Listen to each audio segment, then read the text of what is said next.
여러분, 우리 하나님 말씀은 에베소서 5장 15절에서 18절 말씀입니다. 신약성경 에베소서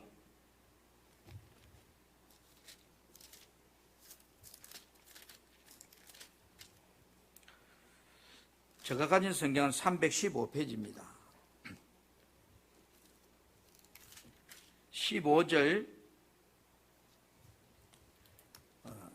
제가 먼저 교독합니다. 한 절씩 교독하겠습니다. 그런즉 너희가 어떻게 행할지를 자세히 주의하여 지혜 없는 자같이 하지 말고 오직 지혜 있는 자같이 하여 때가 악하니라. 그러므로 어리석은 자가 되지 말고 오직 주의 뜻이 무엇인가 이해하라. 술 취하지 말라. 이는 방탕한 것이니 오직 성령으로 충만함을 받으라. 아멘.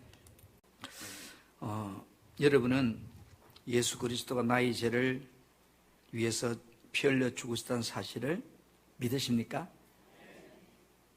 제가 하나님의 약속에 대한 말씀을 하면서 여러분이 계속 예수가 나를 위해 죽었다는 것을 같이 묻고 있습니다. 그리고 예수 그리스도가 천지 만물을 창조하신 하나님의 아들이고 나의 유일한 구원자라는 사실을 여러분 믿으셔야 돼요. 이 사실이 믿어지지 않는다면 우리 믿음은 조그마한 문제가 생기면 흔들려 버립니다. 내가 죽으면 천국 간다는 사실을 믿는가요? 아멘. 예. 한번 따라합시다. 성령 충만의 약속. 예. 여러분, 약방에 가면, 한약방에 가면 제일 중요한 한약 재료가 뭐라 그러죠? 감초. 보약에도 감초, 치료약에도 감초. 왜? 감초가 약은 아니지만 모든 어떤 약을 그저 먹을 수 있도록 해주는 역할을 하기 때문에 한약에는 꼭 감초를 넣습니다. 여러분, 신앙생활에 그러면 제일 중요한 게 뭘까요? 그렇죠. 성령 충만. 뭔지 모르지만 교회 가면 하여튼 성령 충만하는 말을 지겹도록 듣습니다. 오늘은 좀 말씀이 여러분 딱딱할 수는 있지만 굉장히 중요한 말씀이거든요. 예수님께서 약속하신 말씀대로 성령을 기다리던 제자들에게 성령 충만이 임했습니다. 그런데 놀라운 것은 사람들이 방언을 하기 시작합니다. 평생 해보지 못한 말들. 또 베드로가 나가서 설교하니까 하루에 3,000명이 회개하고 주께로 돌아오는 이런 놀라운 역사들이 일어납니다. 도대체 어떻게 이런 일이 가능할까? 그것은 바로 모든 것이 성령 역사였기 때문에 가능했습니다. 예수님께서 십자가에 죽으시기 전에 제자들에게 놀라운 이야기를 합니다. 자신이 죽을 것과 그리고 성령을 보내주시겠다는 말씀을 합니다. 요한복음 14장 16절 17절에 내가 아버지께 구하겠으니 그가 또 다른 보혜사를 너희에게 주사 영원토록 너희와 함께 있게 하리니 그는 진리의 영이라 세상은 능히 그를 받지 못하나니 이는 그를 보지도 못하고 알지도 못합니다. 여러분, 우리 믿음이요 참 신기한 것은 교회 가면 성령 하나님 계신다고 하는데 믿어지지도 않고 보이지도 않고 알지도 못하는데 믿으려고 하니 얼마나 힘들어요. 그 말이거든요. 그러나 너희는 그를 안 하니 성령을 안 하니 그는 너희와 함께 거하시며 또 너희 속에 계시겠습니다. 이렇게 말해요. 하나님이 믿어지고 천국이 믿어지고 예수 그리스도가 십자가에 못 박혀 죽었다는 게 믿어지고 내가 죽으면 천국 간다는 게 믿어지게 하는 것은 오직 성령만이 그렇게 하신다는 겁니다. 요한복음 16장 6절 7절에는 계속 이렇게 말합니다. 내가 너희에게 실상을 말하노니 내가 떠나가는 것이 너희에게 훨씬 더 유익이 됩니다. 예수님이 이 땅을 떠나가는 것이 훨씬 더 너희에게 도움이 된다. 내가 떠나가지 아니하면 보혜사, 다음에 성령이 너희에게 오시지 아니할 것이요. 가면, 내가 떠나면 내가 그를 성령을 너희에게 보내리니 그가 와서 죄에 대하여 의에 대하여 심판에 대하여 세상을 책망하시리라 이렇게 말합니다. 여러분, 예수님께서는 약속대로 우리 죄를 십자가에 짊어지시고 달려서 죽으시고 죽은 후에 3일 만에 부활하셔서 부활하신 후에 40일 동안 세상에 계시면서 하나님 나라 이야기를 전해주고 그리고 40일이 되었을 때 500여 명이 지켜보는 이 감난산에서 하늘로 성천에 올라가셨습니다. 그런데 성천하기 전에 그 예수님의 장면을 바라보고 있는 사람들에게 예수님은 사도행전 1장 4절에 이렇게 선포합니다. 사도와 함께 모이사 그들에게 분부하여 이르시되 예루살렘을 떠나지 말고 내게서 들은 바 아버지께서 약속하신 것을 기다려라 이래요. 120여 명의 사람들은 아버지께서 약속하신 것, 즉 성령을 받기 위해서 마가의 다락방에 모입니다. 그리고 그들이 모여서 10여일 동안 집중적으로 기도하기 시작합니다. 물론 찬송도 해당이 되겠죠? 그럴 때 그들에게 놀라운 일, 지금까지 경험해보지 못한 일이 일어나는데 그곳에 성령이 충만하게 임하는 역사가 일어났습니다. 우리는 지금까지 8번에 걸쳐서 하나님의 약속 중에 소망의 약속을, 만남의 약속을, 승리의 약속을, 합력하여 선이 되게 하는 약속을, 기도 응답의 약속을, 사제의 은총의 약속을, 치유의 약속을, 그리고 도우심의 약속을 쭉 우리가 말씀을 통해서 살펴보았습니다. 그런데 이 모든 약속이 내게 이루어지기 위해서는 오늘 이 성령 강림의 약속이 여러분에게 이루어져야 되는 겁니다. 그래서 약국에 가면 한약방에 제일 좀 감추듯이 신앙생활이 제일 중요한 것이 바로 성령 임하심의 충만입니다. 하나님께서 하신 모든 약속이 나의 것으로 이루어지도록 하기 위해서는 반드시 이 성령의 역사가 내 안에서 충만하게 일어나야 되는 겁니다. 여러분, 첫 번째로 한번 따라 성령께서 나에게 오셔서 어떤 일을 행하시는가? 그렇죠. 많은 일을 행하시는데 좀 우리가 정리를 하면 성령이 임하시면 내가 하나님의 구원받은 자녀임을 확증해 주시는 겁니다. 아, 내가 구원받은 자구나. 그 로마서 8장 16절에 성령이 친히 우리의 영과 더불어 우리가 하나님의 자녀인 것을 증언하신다 그랬어요.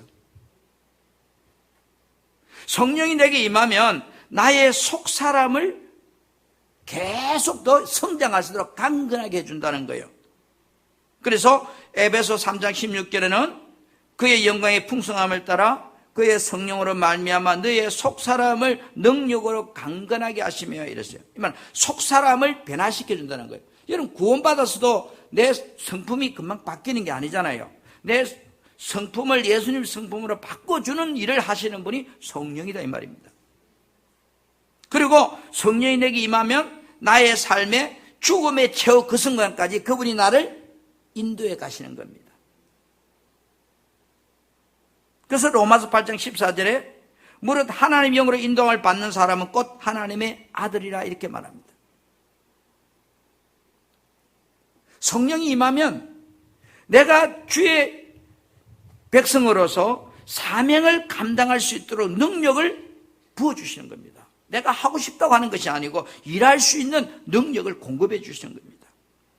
그래서 사도행전 1장 8절에는 성령이 너에게 임하시면 너희가 권능을 받고 예루살렘과 온 유대와 사마리아 땅끝까지 이르러 내 증인이 되리라.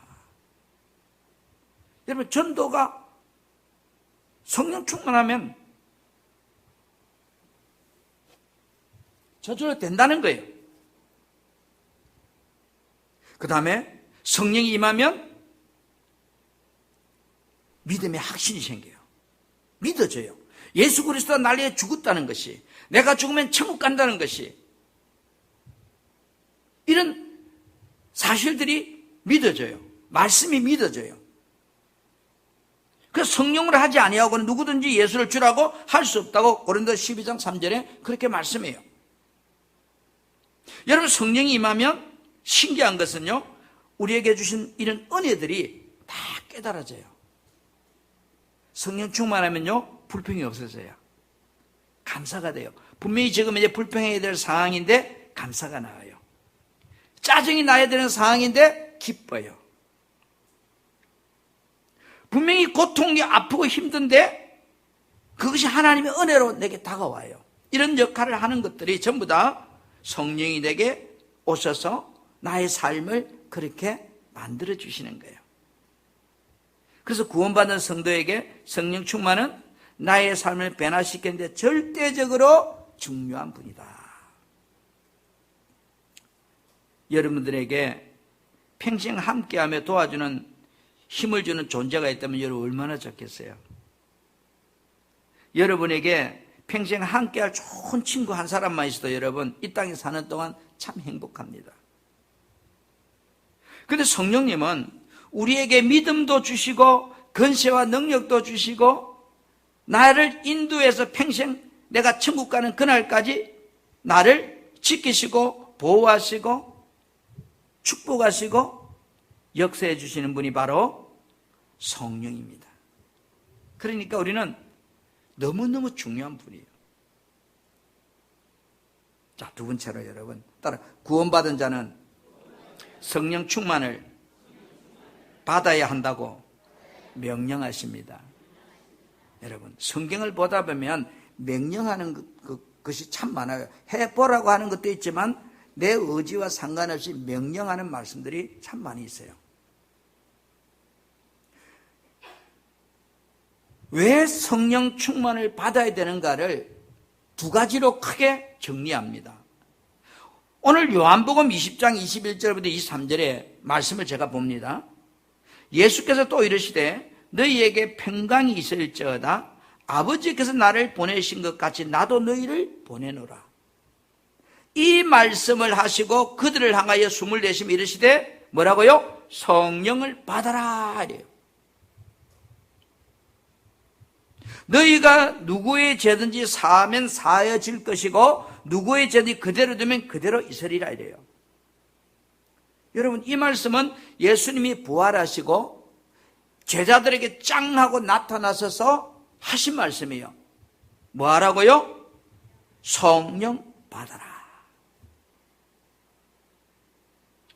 왜 예수님께서 제자들에게 성령 받으라고 명령하실까? 그 첫 번째 이유는요, 성령을 통해서만이 나의 악한 마음이 선함으로 변화될 수 있기 때문이에요. 미운 마음이 사랑의 마음으로 바뀔 수 있는 거예요. 원망하는 마음이 감사의 마음으로 바뀔 수 있기 때문에 성령 받아라고 말하는 겁니다. 보세요. 23절 너희가 누구의 죄든지 사하면 사여질 것이요 누구의 죄든지 두면 그대로 있으리라. 뭐 할 때? 성령 받으면 이 말입니다. 내 마음속에 일어난 악함을 이길 수 있는 방법은 세상에 어디에도 없습니다. 아무리 돌을 닦아도 안 없어집니다. 미운 놈은 여전히 미습니다. 그런데 오직 성령으로 많이 죄를 이길 수 있기 때문에 하나님은 우리에게 성령 받으라고 명령합니다. 여러분 빈 컵이 있어요. 그 안에는 비어 있습니까? 뭐가 차 있습니까? 차 있습니다. 눈에 안 보이지만 빈 컵 속에는 지금 공기가 차 있습니다. 여러분이 비어있는 빈 컵 속에 그 공기를 바깥으로 내보내려고 하면 방법은 하나밖에 없습니다. 그렇죠? 그 안에다가 다른 것을 채우면 그 안에 있는 공기는 빠져나가게 되어 있습니다.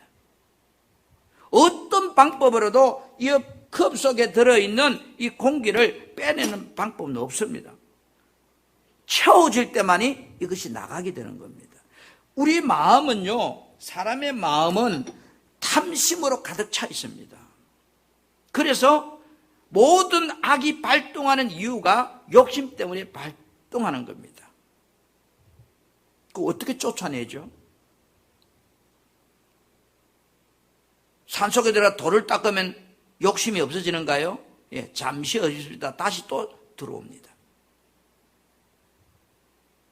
그런데 그 내 안에 있는 이 죄들, 욕심은 결코 뭐예요? 죄를 만들어내는 거거든요. 내 안에 이 죄를 이기고 물리칠 수 있는 방법은 성령으로 충만하게 채워지면 모든 것이 사라집니다. 선한 열매를 맺기 위해서는 반드시 성령이 내 안에 충만하게 내주하셔야만이 그리스도인으로서 선한 열매를 맺을 수 있는 겁니다. 하나님께서 성도들에게 요구하는 것이 빛의 열매라 그렇게 말했어요. 빛의 열매. 에베소 5장 9절에 보니까 빛의 열매는 모든 착함과 의로움과 진실함이 있느니라 했어요. 빛의 열매. 여러분, 빛과 어둠이 공존하는데 빛이 비추는 곳에는 어둠이 사라진다는 거예요. 빛의 열매를 주님은 우리에게 요구하시는데 그 빛의 열매는 모든 착함과 의로움과 진실함이 있다고 그렇게 말해요. 우리들이 죄를 짓지 않고 욕심을 이길 수 있는 힘은 성령 충만해지면 된다는 그런 뜻이에요. 그래서 반드시 성령 충만 받으라고 명령하는 첫 번째 이유고, 두 번째는 왜 우리에게 성령 충만을 받으라고 말씀하실까? 구원받은 하나님의 자녀가 세상을 이기고 승리하는 삶을 사는 것이 하나님의 소원이에요. 마치 부모가 자녀가 잘 되는 것이 소원이듯이 우리 하나님도 구원받은 우리들이 세상을 이기고 승리하게 사는 것이 소원이에요. 그래서 뭐요? 성령 충만을 받으라고 말씀하는 거예요. 오늘 본문 에베소서 5장 15절에 18절에 16절부터 보면 세월을 아끼라 때가 악하니라. 17절 그러므로 어리석은 자가 되지 말고 오직 주의 뜻이 무엇인가 이해하라. 술 취하지 말라. 이는 방탕한 것이니 오직 성령으로 충만을 받으라. 여기에 중요한 단어가 주의 뜻이란 단어예요. 제가 이 단어를 원어를 찾아보니까 헬라말로 델레마라고 하는 그런 단어더라고요. 이 델레마란 말은 소원하다, 바라다 그런 뜻이에요. 오직 주의 뜻이 무엇인가 이해하라. 이 말은 뭐요? 하나님의 소원이 무엇인가를 너희는 알려고 하라 이런 뜻이에요. 우리들이 성령 충만해지는 것이 하나님의 뜻이고 소원이라는 것을 알려고 하라 이런 거예요. 여러분, 구원받은 성도는 악하고 혼탁한 이 세상 속에 살아가면서 이기기 위해서는 성령 충만을 받아야 된다 이런 뜻이에요. 그런데 참 재미있는 것은 하나님이 이 어려운 시대를 살아가는 우리들이 성령 충만을 받아서 이 땅의 영적 싸움을 승리하고 살기를 그렇게 소원하신다는 거예요. 아멘? 그런데요, 성령으로 충만함을 받으라 이 말을 잘 보면 뭐요? 명령이잖아요. 성령 충만 받아라는 명령이에요. 그런데 분명히 명령으로 말씀하고 있는데 하나님은 우리들에게 불가능한 것을 명령하실까요? 가능하기 때문에 명령하실까요? 가능하기 때문에 명령한 겁니다. 성경 말씀들을 보면 하나님은요 꼭 이루어져야 할 중요한 것들을 말씀하실 때 명령형을 쓰고 있어요. 여러분, 우리들이 성령 충만을 받는 것은 가능하고 구원받은 성도에게 꼭 이루어져야 할 매우 중요한 것이기 때문에 명령형으로 성령 충만 받으라라고 하고 있는 거예요. 자, 다시 말합니다.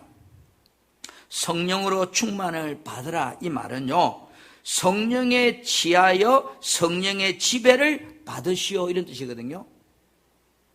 성령에 취하여 성령의 지배를 받으시오. 여러분, 능동태적인 명령과 수동태적인 명령이 있어요. 능동태적인 명령이란 말은 내 의지와 상관없이 말씀대로 순종하는 것을 능동태적 명령이라고 그래요. 내 의지와 상관없어요. 무조건 해야 되는 거예요. 그런데 수동태적인 명령은 내 의지에 따라서 순종할 수도 있고 안 할 수도 있는 것을 수동태적인 명령이라고 그래요. 자, 성령 충만을 받으라 이 말을 언어적으로 다시 들어가 보니까요, 플레루스테 플레루스테, 이 언어 몰라도 돼요. 이 말은 가득 채우다 이런 뜻이에요. 가득 채우다. 그래서 성령 충만한 말은 가득 채우다 이런 뜻이거든요. 그런데 이 플레루스테라고 하는 단어는 플레로오라고 하는 2인칭 복수 수동태적 명령형이더라고요. 다시 말해서 능동태적 명령이 아니고 수동태적 명령형이다 이 말이에요. 굉장히 중요한 거예요. 자, 다시 말합니다. 하나님께서 우리에게 성령으로 충만을 받으라고 하시는 이 명령은 수동태적 명령이다 이런 뜻이에요. 명령은 명령인데 너희들이 성령을 받을 준비가 되면 그때 성령 충만을 주시겠다는 하나님의 의지가 담겨있는 명령이란 말이에요. 너희가 성령을 받을 준비가 된 사람에게만 내가 성령 충만을 주시겠다고 하는 명령이란 말이에요. 그럼 준비 안 된 사람은 절대로 안 준다는 뜻이에요. 교회 아무리 다녀도. 성령 충만은 하나님의 분명한 소원이지만 구원받았다고 무조건 다 주는 것이 아니다. 받을 준비가 된 사람에게만 선물로 주는 것이 성령 충만이다 이런 뜻이에요. 하나님의 소원은 구원받은 자녀들이 승리함으로 행복해지는 것이 하나님의 소원이에요. 그것이 하나님의 소원이라 할지라도 내가 죄를 이기고 행복하기 위해서 하나님의 소원을 품고 성령 충만을 받을 준비된 자들에게 하나님이 주시는 것이 성령 충만이다 이런 뜻이에요. 그래서 똑같이 신앙생활에도 어떤 사람 못 받아요. 왜요? 준비가 안 됐기 때문에. 이 굉장히 중요한 의미예요. 그러나 우리가 성령 충만 말하지만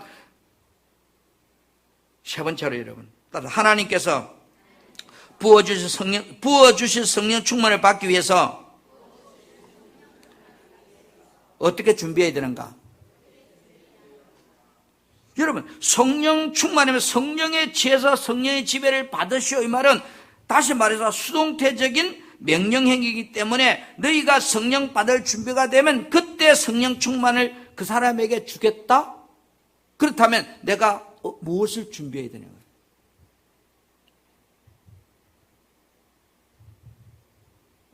구원받은 사람들이 어떻게 할 때 성령이 임하는지를 초대교회 모습에서 우리에게 잘 설명하고 있습니다.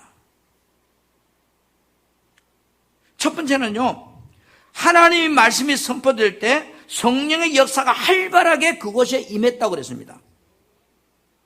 그러니까 말씀을 우리가 들을 때 사모하면서 들으려고 해야 된다는 거예요. 이유가 사도행전 10장 44절에서 46절에 보니까 베드로가 이 말을 할 때 성령이 말씀 듣는 사람에게 내려왔다 이랬거든요. 그래서 방언도 하고, 여러분 지금 이 시간 여러분이 이곳에 하나님께 예배하러 왔습니다. 다른 말해서 하나님의 말씀을 들으려고 이곳에 왔습니다.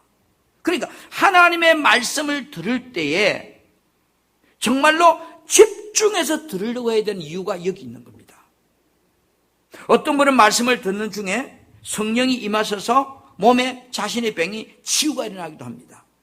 또 어떤 분은 인생의 문제가 꼬여서 정말로 사업이 꼬여서 고통 중에 있다가 말씀을 듣고 정말로 성의 감동을 받고 은혜 받고 집에 갔는데 그 주간에 그 고민하던 문제가 해결됐다고 그래요. 우리는 하나님의 말씀을 들을 때 아멘 아멘 다 집중해서 말씀을 들을 때에 성령이 임한다는 겁니다. 또 어떤 데 성령이 임했을까요? 하나님 말씀 앞에 순종할 때. 여러분들이 예배의 자리에 나와서 지금 말씀을 듣고 있어요.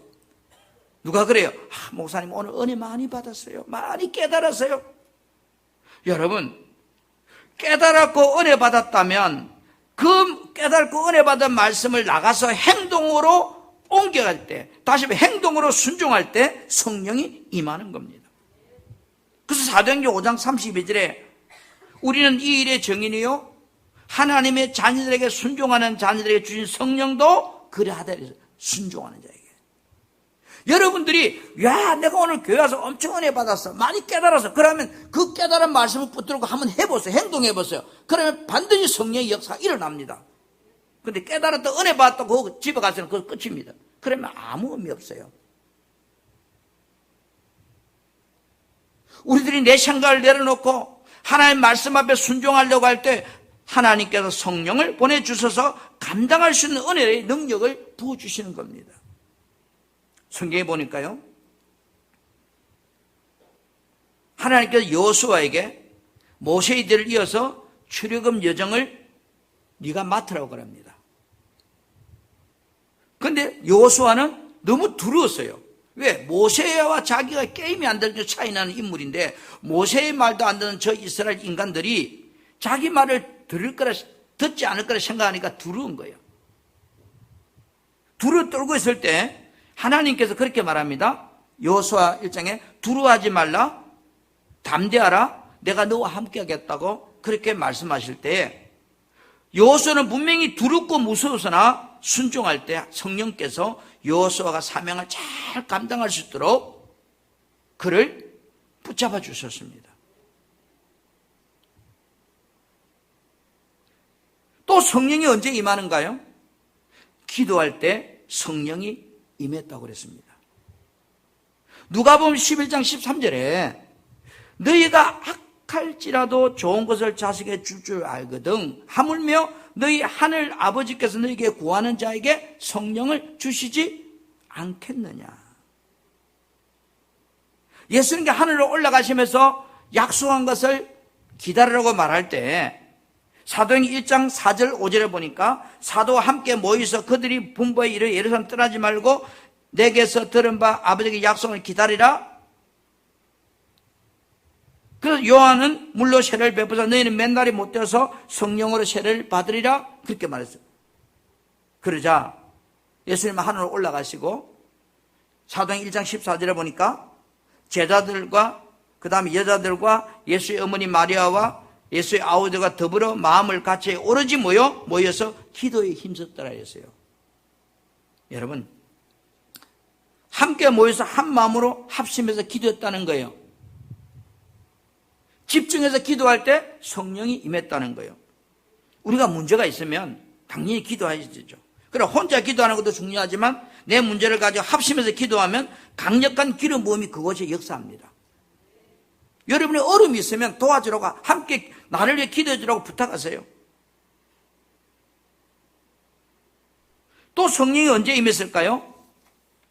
회개할 때 성령이 임했다 했습니다. 사도행전 2장 38절에 베드로가 이르되 너희가 회개하여 각각 예수 그리스도 이름으로 세례를 받고 제3을 받으라. 그리하면 성령의 선물을 받으리라 했어요. 분명히 성령은 선물이에요. 어떤 사람에게 주는 선물? 받으려고 준비한 사람에게 주는 선물이에요. 우리가 연약하기에 구원받았지만 끊임없이 실족하고 죄를 짓습니다. 불평하고 원망하고 짜증하고 죄는요 성령의 모든 역사를 딱 막아버립니다. 하나님의 좋은 것을 오는 것을 다 차단시켜버립니다. 우리들이 죄를 짓게 되었을 때 철저하게 회개하면 성령이 그 사람에게 임한대요. 구약 성경 이사야 선지자는 하나님 앞에 자신의 입술을 정결케 하여 주라고 기도합니다. 이사야 6장 5절을 보니까 그때 내가 말하되 하로다 나여 망하게 되었도다. 나의 입술이 부정한 사람이여 나는 입술이 부정한 백성에게 거주하면서 만군의 여호와신 왕을 배웠음이라 이렇게 고백해요. 하나님께서는 이사야를 그 회개를 받으시고 선지자로 부르시고 놀라운 능력을 이사야의 삶에 허락해 주십니다. 사도 바울도 그의 고백에서 끊임없이 고백하는 것이 나는 죄인 중에 괴수라고 회개합니다. 여러분, 여러분의 진솔한 회개는 나를 하나님의 기름 부음을 받을 수 있는 은혜의 시간을 만들어줍니다. 그래서 회개는 그만이 중요한 거예요. 마지막으로 여러분, 또 성령이 언제 임하는가요? 안수기도할 때 성령이 임합니다. 사도행전 8장 17절에 이에 두 사도가 그들에게 안수하며 성령을 받은지라 이랬거든요. 사도행전 19장 6절에도 바울이 그들에게 안수하며 성령이 그들에게 임함으로 방언도 하고 예언도 했다 그랬어요. 여러분들이 기회가 있으면 여러분이 섬기는 주의 종에게 안수를 받으려고 하십시오. 그분이 능력이 없어도 괜찮아요. 여러분들이 안수를 받고자 할 때 안수를 해주는 분이 영적으로 어떤 사람인가를 모르면서 그 사람이 유명하다고, 그 사람 안수하면 백 낫는다고 그런 말만 생각하고 아무 사람에게 가서 머리 내밀고 능력이 있다고 안수받으면 안 됩니다. 안수란 말은 그 사람의 가진 영이 그리 넘어가는 겁니다. 여러분, 귀신도 뱀 고치고요, 무당도 뱀 고치고요, 중도 뱀 고치고요, 목사도 뱀 고치고요, 이단도 뱀 고치고요. 내가 병 낫겠다 아무 곳에가 안수 받으면 어떤 문제 생겨요? 병은 나을지 모르지만 병 낫은 이후에 악한 영이 그를 붙잡고요, 병 낫기 전보다 그 인생은 더 파멸에 빠지는 거예요. 그러나 가령 안수해 주신 분이 능력이 적어도 정상적인 주의 종이라면 안수 받으면 그 영이 내한테 넘어왔을 때 정상적이기 때문에 손해보는 건 없잖아요. 그러나 안수해주는 그 사람이 병 고치는 은사가 있다, 신부는 몰라, 이단인지 뭐 중인지 뭔지 몰라, 가서 안수 받았어요. 병 나섰어요. 그런데 병 낫고 나서 생기는 더 문제는 병 걸리기 전보다 훨씬 더 많은 문제를 내 인생에 몰고 와요. 더 불행해진다고요. 여러분이 기회가 있으면 여러분들이 섬기는 주의 종에게 안수를 받으려고 하십시오. 왜? 안수 받을 때 성령이 임했다고 했습니다. 사랑하는 우리 성도 여러분, 성령 충만해지는 것이 하나님 뜻이고 소원이라고 했습니다. 구원받은 성도는요, 이 악하고 혼탁한 세대 속에서 살아가려면 저 못해요. 오직 성령 충만을 받아야 된다고 하나님 우리에게 명령하십니다. 하나님이 이 어려운 세대를 살아가는 우리들이 성령 충만을 받아서 이 땅에서 영적 싸움에서 승리하며 살기를 너무너무 원하세요. 받아도 되고 안 받아도 되는 게 아니에요. 그런데 성령 충만 받기 위해서 내가 준비하면 하나님께서 준비한 자에게 부어주신대요. 그래서 여러분에게 어떻게 준비해야 되는가 5가지 이야기했잖아요. 예배 시간에 말씀을 들을 때 집중해서 들으려고 하세요. 어느 시간에 성령이 임할지 몰라요. 은혜 받은 말씀 앞에 내가 은혜 받은 거 아멘으로 끝나지 마시고 그 말씀을 여러분 나가서 삶에 순종할 때 하나님이 역사하십니다. 그 다음에 집중해서 기도할 때 성령이 임한다고 했습니다. 나의 죄를 하나님 앞에 회개할 때, 진솔하게 회개할 때 성령이 임한다고 했습니다. 기회가 된다면 주의 종에게 안수받을 때 성령이 임했다고 했습니다. 이렇게 여러분, 우리는 성령 충만 받기 위해서 성령 받으라고 하는 하나님의 말씀 앞에서 내가 성령 받으려고 준비하고 여러분이 신앙생활을 해야 되는 겁니다. 왜요? 성령 충만 받으면 우리가 지금까지 하나님의 약속들이 다 내 삶에 성취되기 때문입니다. 아멘. 성령의 기름 부으심을 통해서 내 삶의 문제가 해결되고 하나님의 은혜가 넘치는 승리하는 여러분의 삶을 성령께서 살게 해주십니다. 그래서 성령은 아무에게나 주는 게 아니고 받으려고 준비한 사람에게만 부어주신다고 하는 것.